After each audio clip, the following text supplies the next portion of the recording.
Welcome to Twisted Theater, where stories don't just end, they follow you home.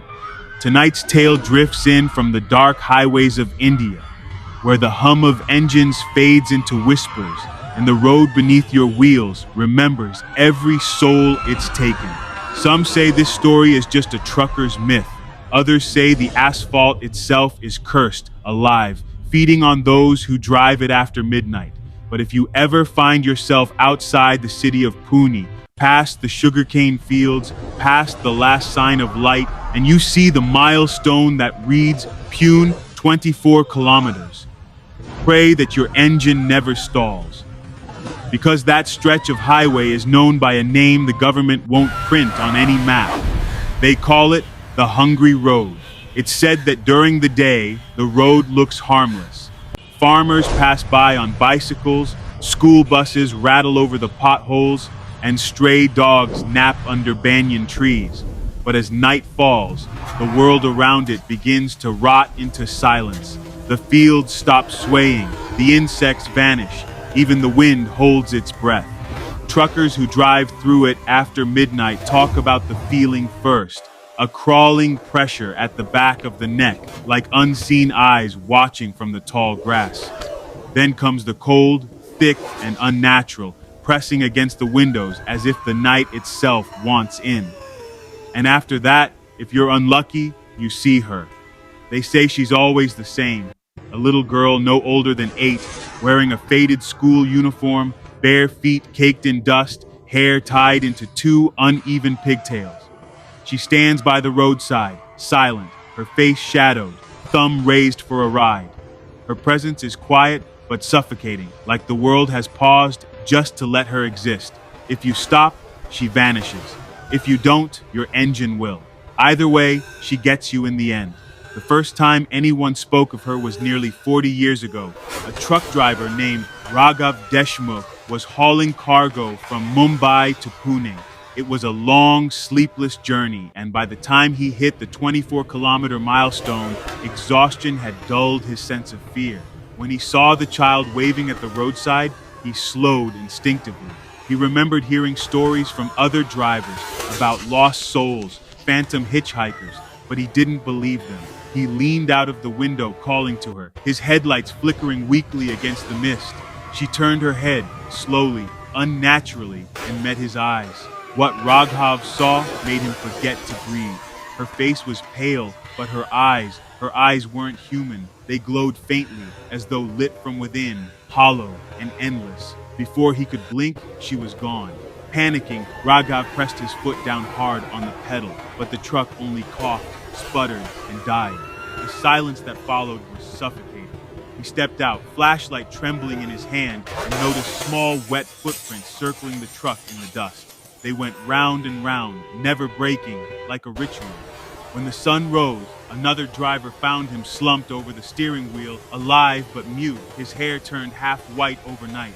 The only thing he could say again and again was, Naam Kaliya, Naam Kaliya.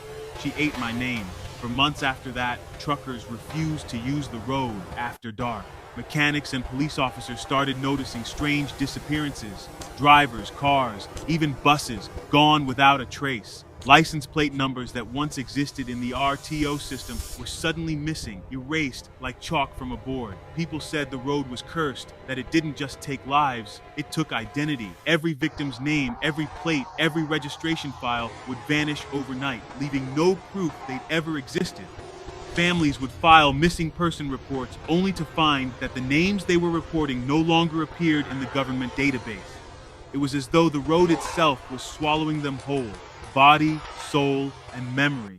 Then came Suresh Pawar, a young driver in his late 20s. He didn't believe in superstition. He laughed at ghost stories. He was the kind of man who thought every legend was born out of bad wiring or sleepless minds.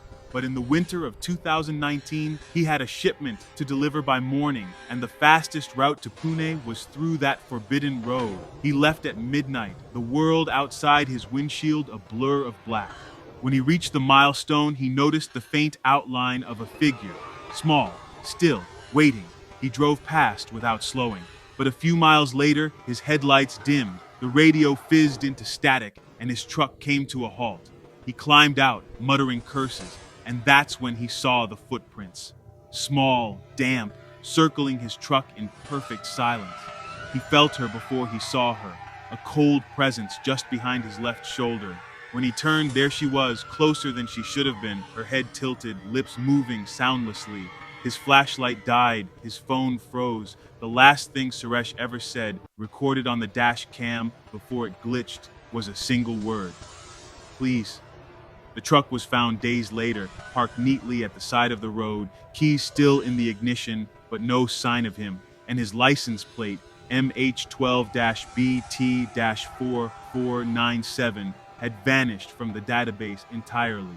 Locals began building shrines near the milestone, small clay lamps, sweets, and flowers meant to appease the restless spirit. But travelers say they often find the offerings scattered, crushed under invisible feet. Some who dared to stop for photographs claimed the images came out wrong. Streaks of red light, warped faces, symbols etched into the asphalt that hadn't been there before. Others never made it home at all. A few survivors say the curse is spreading. One couple, driving from Pune to Satara, swore they saw the same girl, not on the highway, but in their apartment complex parking lot the next night. Their car wouldn't start.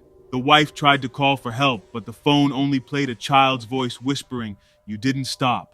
There's an old belief among the truckers now that the hungry road isn't just a place, it's alive. A spirit born from metal and blood, from every crash, every desperate scream that hit the tarmac and sank into the soil. And the girl, she's its mouthpiece, its messenger. Every time someone tells her story, she moves a little further, reaching toward the next road, the next driver, the next listener. So if you've heard this far, maybe she's already on her way. Maybe you'll see her the next time you drive home late, a pale figure standing by the roadside, waiting, thumb raised. Maybe you'll feel the cold against your window and think it's just the wind. But when you check your mirrors, if she's there, it's already too late. She doesn't want your car. She doesn't want your life. She just wants your name. Because once the hungry road knows who you are, the world forgets you. Friends stop remembering you exist. Family photographs fade. Records vanish. You become one more story told between drivers at highway tea stalls. One more ghost swallowed by asphalt. So, if you're driving tonight, keep your eyes straight ahead. Don't slow down. Don't blink. And if you ever see a milestone that reads Pune 24 kilometers, remember what you've heard here on Twisted Theater, because the road is always hungry, and the next name it takes could be yours.